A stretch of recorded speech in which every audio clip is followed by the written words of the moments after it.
All right. So the first topic tonight that I wanted to cover was this idea of, is your lacrosse goalie ready to play up?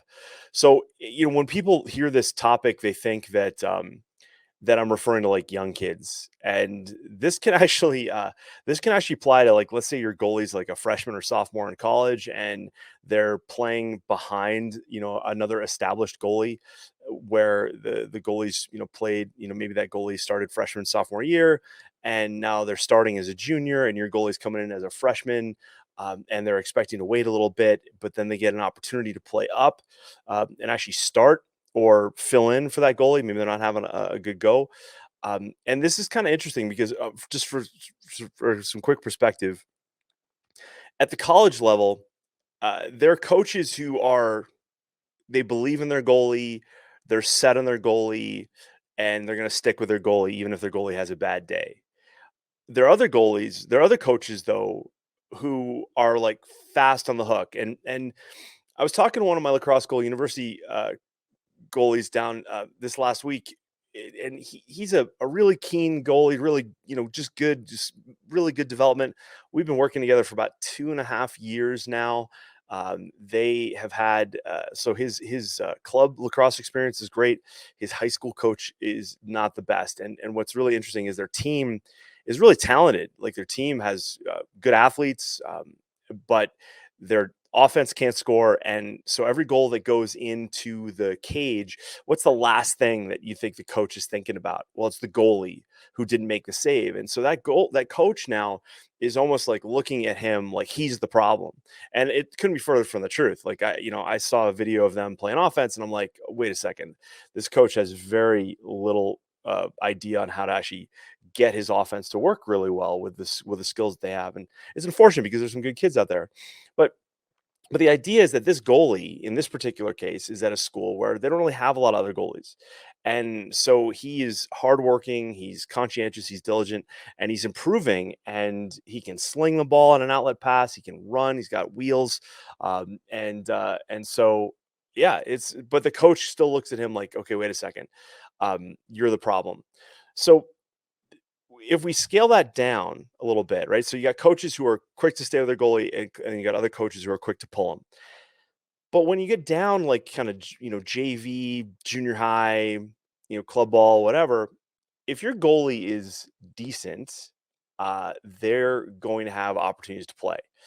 And so sometimes that opportunity it comes the right time, and other times it might be a little bit of an acceleration. So I wanted to talk a little bit about what do we do? How do we get a goalie to survive that? When do we know if they're ready? What do they do once they're there? And I just wanted to go through some philosophies there, because some of you are parents who, like, your goalie's in a good situation right now. Like, maybe they've been starting and they're comfortable with starting, and it's all good.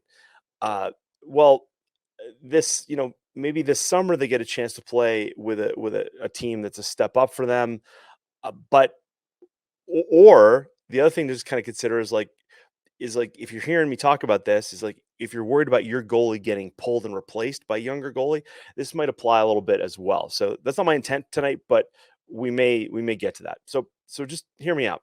So the first thing um that I think about when and I'll be honest, I didn't used to think like this. Before I wrote my book, An Athlete's Guide to Winning in Sports and Life, before I wrote that book, I really used to rely heavily on, the coach being, and because this is me, I really relied on the coach doing everything to make the best experience for that goalie, or that athlete, right? And it was on the coach to do that. And what changed my mind was reading the book Grit by Angela Duckworth. And you guys have heard me mention this book before, but it wasn't just the book, her book, that really kind of made me think about this. It was also the work of her professor, who was Martin Seligman, who wrote a number of books on optimism. He's got a great book called Flourish, which I highly recommend. But the thing that Angela Duckworth really kind of got known for was this idea of, like, in inner city schools, everybody looks to the teachers and to the system, and, like, it's failing all the kids. And she actually did a study that that showed that really uncovered it was the character of the kid that mattered the most. So you could have phenomenal teachers, you could have a phenomenal system, but if you had kids that didn't have the best character and they didn't have the best work ethic, those they would fail anyway, right? And that was really eye opening to me because I think most people want to blame the coach or blame the teacher, or blame the school, or blame the system. And so my first my first bit of advice to parents uh, is eh, is that it's up to the goalie if they're going to go into this experience, whatever that may be. They have to be, and the word is protected, okay, and so not protected is in like physical protection, but the idea is they have to be mentally, like physically and tactically prepared to survive this experience they're about to go into. So there's a lot of kids that are just excited, and a lot of parents too. They're just really excited that their goalie is going to get a chance to play up, right? They're going to play up with a team. And maybe it's the varsity, or maybe it's the big kids or the big girls, or like whatever, and so it's just exciting. But w- that can like kind of cloud this kind of philosophy of preparation, right? And so in long-term athlete development, okay, um, there's a theory. I call this the Goldilocks theory. So every training session, if you want to get like super technical about this, and in elite sports that have massive development programs, this is down to a science. But the idea is that you have the Goldilocks approach, which is, your practice. It's like you're going in to eat. You're going to have some porridge or some oatmeal, and it's just right. It's just right for you. And we know that in flow, that when your athlete's skills meet the challenge, it's when that challenge is about within like 4% of what they're used to. Well, if your goalie goes to play with a new team and it's like, wait a second, holy smokes, these shots are coming way faster than 4%, or these kids are way stronger than 4%, or they're way taller than 4%. Any 4%, or you can just go like, wow, hold up. Your athlete's gonna be in a situation where that porridge is just too hot, right? So, what I've learned over the years is that it's not about the program to facilitate every shot. And we're going to talk about this a little bit in the third segment tonight. But it's not about the coach to monitor every shot, because you just can't. And the thing that I'm really kind of I'm really keen about is that when your goalie, if you guys go to lacrossegoalieuniversity.com and look at the video that's on the homepage and watch my video, it all starts with the goalie. You'll see kind of my philosophy here. But the thing is that when your goalie comes into practice, I don't want my shooters to slow down. I don't want my shooters to shoot at a slower speed. Why? Because that's going to limit their development, because my goalie might not be up to speed. But what I can do is as the goalie, I can come into practice and I can be protected physically. Like I can dress like the Michelin Man if I want to, right? I can look like some Halo character, right? I can be all stormtrooper, man, like ready for anything, just in case you get hit. Why? Because it's going to happen. And then, even though when we use the Goldilocks approach, even though our athlete knows that the porridge is going to be too hot, and even though they might burn their tongue, they're protected enough to withstand that, because a rising tide raises all ships. And if our goalie is up to the speed, even though it's like a big jump for them, well, then everybody's going to get better, right? And so we want that. So if your goalie gets a chance to play up, that team they're playing with they need to maintain their level of performance. We don't want them to have to bring it down just to survive, for the goalie who's trying to play up to survive. Like, this is where at a college level, you can have a goalie who practices every single day, and they're practicing against those same shooters that they're going to face, that same quality of shooter that they're going to face on game day. But then they get into the net on game day, and they they blow up. Like, they can't survive. And what that comes down to is, one, it's usually their mental approach to it, understanding that, okay, in practice, we have to be practicing at a high level to be able to perform at a high level. Well, when your goalie goes up a notch and the level is just outside of their physical, technical, and tactical abilities, well, they're going to get shelled, right? So one, we want to protect them physically, and that's on the goalie. And two, we also want to protect them mentally, and that's also on the goalie, right? And so parents can help with that by letting a goalie know that, oh, hey, all right, like, listen, we got to take care of this, and being in touch with the coach. And this is where a lot of coaches do drop the ball here, because some coaches, they have a limitation of ability, right? And again, I wrote about this in my book. I'm doing a video for my other podcast. It'll come out in probably next week or so. Um, just on this idea about, like, your coaches have abilities too, right? And everybody wants their coach to be like, you know, better than their dad, better than their mom. Like, they want them to be like their priest, their pastor, like their guidance counselor from school, their big fluffy history teacher.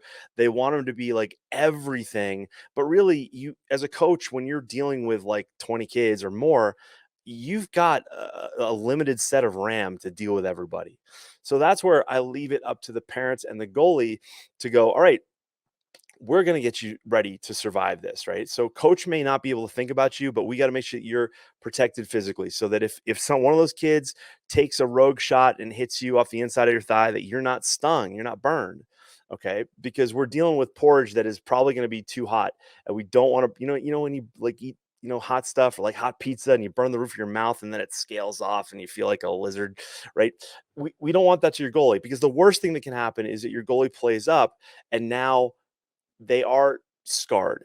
So, and what I mean, like, they can be physically scarred, right? If they get pelted or shelled or whatever, um, because the practice hasn't been managed in such a way that they're protected. Well, we want to make sure that goalie uh, does the best that they can to stay out of dangerous situations, right? But also that they are mentally ready for the fact that they're going to get shelled. Okay. Now, when I was a young goalie, I remember like very vividly, like I was like, it was eighth grade. I signed up as basically a free agent goalie to play in the Begataway tournament, which used to be played at Babson College. I don't even know if it still goes on. I doubt it does. But the Begataway event, there was like 6 fields going on, like 6 nights a week, and I signed up, and I got picked by the team that had won the senior men's division the year before. They were called the Flantums, named after a guy named Tim Flanagan. And and so here I was playing with these, like, as an eighth grader, playing with these like 30-year-old guys. And man, those balls came way harder than I was used to. The hits came way harder. But I was ready for it. I was ready for it. And my skill level was such that I was able to survive, and but also the team around me was such that they were also kind of taking me under their wing, and protecting me kind of mentally. Because if I did let in a goal, they were like, "Hey, man, no problem." Or if I screwed up a clear, it's like, "All right, we're gonna do this next time." They're very positive, and not every experience is gonna be like that.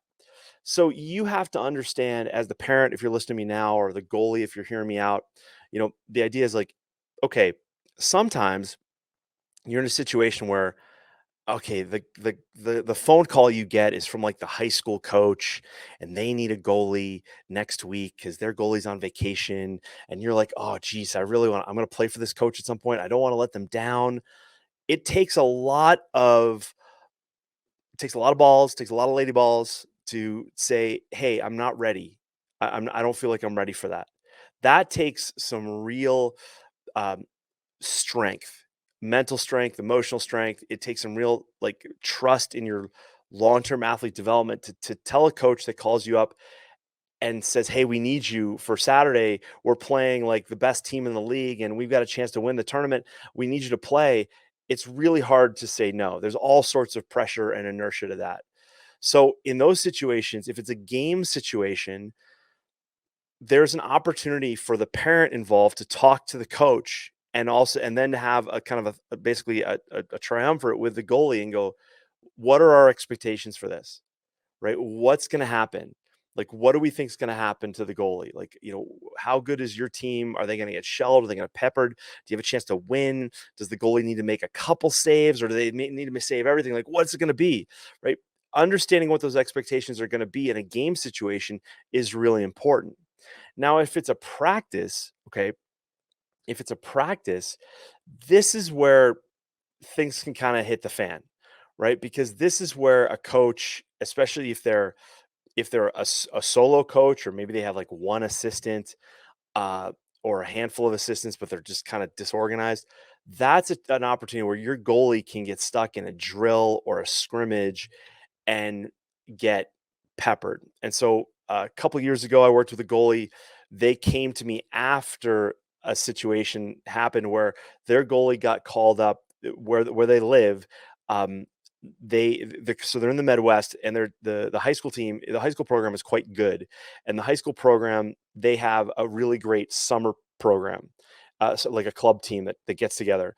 And so this goalie got called up because the main goalie was going away for the summer, like for 2 or 3 weeks or something. And so this goalie went up, but in the first practice, this goalie got caught in the throat, shattered a throat guard, thought they had a concussion, like it was just not a good day. And this goalie got really scarred by that. And so that's where practices can actually be an easier chance for a goalie to say no. Whereas in a game, it's a little different because there's just everybody's like interests are aligned. In practice, for a lot of teams, the interests are not aligned. The coaches are trying to coach offenses and get things, get a team to win, but the attackmen, they're just trying to score. The defense, whatever, they're just having an okay day. The middies are trying to score, and your goalie, if they're playing up a level, they're the last thing to be thought about. So that's where I leave it to the parents of the goalie and the goalie to take responsibility and go, well, okay, if I'm going to go do this, how am I going to survive that? Right. And you've got to expect that you're going to get shelled and peppered. So what do you do for gear? Like, what do you do to pad up? And my answer to that is you should be padded up just like you should be padded up for every other game. I won't get into that now, but the idea is, throw on the sweatpants, get the padded shorts on, get the goalie cup on, get the knee pads on, get the shin pads on. I don't care what the rules are. I don't care. And for those of you guys that followed me for a long time, I actually hate the lacrosse rules right now for our goalies because they're just limiting development. But for your goalie's perspective, going to that practice, like, well, okay, throw on a jersey, throw on some shoulder pads underneath that jersey, right? Hide it all. Who cares? Nobody cares. Go survive that practice because it's like working out. The idea is you go to the gym and you want to be just sore enough that you get stronger for the next time, but not so strong, not so sore that you don't ever want to do it again. That's the deal. Okay. So you really got to think that one through. You got to really think that one through as you get these opportunities to play up. It's because they can be good experiences, but they have to be done in a way where one, your goalie doesn't get hurt physically, but also mentally and emotionally and things like that. Right. So I hope that makes sense. I'm always for goalies. I was a goalie in 3 separate sports, and anytime I got the chance to play up, I was excited to play. Um, I don't remember having any really bad experiences, but I know a lot of goalies who have, and a lot of families who've dealt with a goalie who now like they've lost their courage, to get back out there. And we just don't want that, right? So that's not fair. So listen, if you're listening to this or you're hearing the recording down the road, leave me a comment. Let me know if your goalies had great experiences playing up, or if they've had bad experiences and you've had to kind of rebuild, off of experience that was supposed to be good but wasn't. I'd love to hear your story, and hopefully this helps you in further as your goalie kind of goes down the road. Because if you're a good goalie, there's going to be plenty of opportunities to play. And depending on where you live, there may be the opportunity to play up, but then we just kind of get that game plan on how to survive that, and not just survive it, but thrive in it. Okay, does that makes sense? All right, guys, thanks for watching and thanks for listening wherever you are. Do me a favor, hit the like button if you like this, and be sure to subscribe if you haven't already. When you're ready, head on over to lacrossegoalieuniversity.com/coaching so I can work with you and your goalie. And while you're at it, check out athletespecific.com to learn more about mental performance and high performance. You may not know this, but I work with athletes in a variety of sports. Lacrosse is my love, but man, I love athletes and the families who support them. So head on over to athletespecific.com, check it out. I'll see you in the next video. Cheers.